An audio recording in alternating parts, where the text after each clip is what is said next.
الصیام والقرآن شفیان للابد یوم القیامہ. قیامت کے دن جب آدمی نفس نفسی کا عالم میں ہوگا، ہر ایک پریشان ہوگا، فرماتے ہیں کہ روزہ قرآن شفاعت کرے گا. روزہ قرآن سے بات کرے گا، روزہ کہے گا کہ اے اللہ تعالیٰ، میں نے اس آدمی کو منعتہ الطعام والشہوہ، میں نے اس آدمی کو دن میں کھانے سے روک کے رکھا. اس کے گھر میں سب کچھ تھا، کچھ کمی نہیں تھی، کھانے کے تمام اسباب مہیا تھے، اس کے فریج کے ٹھنڈے پانی موجود تھے، لیکن اے اللہ تعالیٰ میں نے دھوپ میں گرمی کے موسم میں بھی دن میں کھانے سے روک رکھا، پانی پینے روک رکھا، کچھ کمی نہیں تھی. یہ جو کیا ہے اللہ تعالیٰ اس کی صفات، اس کے لیے میری صفات کو فرما دے. اللہ اس آدمی کو جہنم سے بچا لے، یا اللہ اس آدمی کو عذاب سے بچا لے.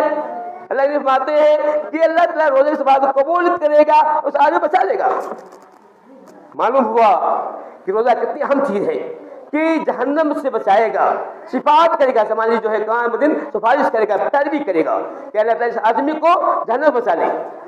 اب ہمارا والقرآن یشفعان کا قرآن بھی شفاعت کرے گا. قیامت میں قرآن کہے گا کہ اے اللہ تعالیٰ، میں نے اس آدمی کو رات میں سونے سے روک رکھا تھا، لوگ سو رہے تھے، لیکن یہ آدمی تھا رات میں قرآن پڑھا کرتا تھا، شب رات میں قیام اللیل کیا کرتا تھا، تراویح پڑھا کرتا تھا، لمبی لمبی رکعتیں پڑھا کرتا تھا اور قرآن پڑھا کرتا تھا اور قرآن کے ورد کیا کرتا تھا. اے اللہ تعالیٰ اس آدمی کو جہنم سے بچا لے، چونکہ اس نے تیری محبت میں تیری چاہت میں، چونکہ وہ جانتا تھا قرآن کے پڑھنے میں بڑا ثواب ہے، ایک ایک دس نیکی ملتی ہے، بس تیری محبت میں اور تیری رحمت کی امید میں، جنت کی امید میں، جہنم کے خوف میں اس نے جب تمام لوگ سو رہے تھے، تمام لوگ بستر پہ سو رہے تھے، بستر کے مزے لے رہے تھے، یہ جاگا ہوا تھا، شب بیداری کر رہا تھا، قرآن پڑھ رہا تھا. اے اللہ تعالیٰ اس آدمی کو جہنم سے نجات دے. قرآن سے بات کرے گا. اللہ کی باتیں ہیں کہ فیشفعان لہ، اللہ اس کی بات قبول کرے گا، جو ہے اس کی بات سنی جائے گی اور اس آدمی کو جہنم سے بچایا جائے گا. معلوم ہوا روزہ بہت ہی اہم چیز ہے. رمضان کا مہینہ ہمارے سامنے ہے، قریب آنے والا ہے، اس لیے ہمیں ابھی سے اس کی تیاری کرنی چاہیے.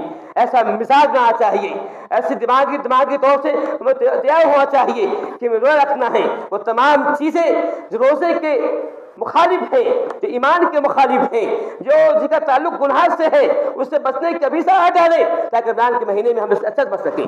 اتنا ہی نہیں، روزہ کے کیا کیا فوائد ہیں، روزہ کا کیا مقام ہے. اللہ کی باتیں ہیں لا خلوف من الصائم اطيب عند الله من ريح المسك. کہا روزہ دار کے منہ کی بدبو اللہ تعالیٰ کو مشک عنبر سے زیادہ پسندیدہ ہے. آدمی جب روزے سے ہوتا ہے تو آدمی کے پیٹ سے کچھ رعاف نکلتی ہے، کچھ گندگی نکلتی ہے، کچھ بدبو نکلتی ہے. یہ بدبو ہے جس کو ہم بدبو کہتے ہیں.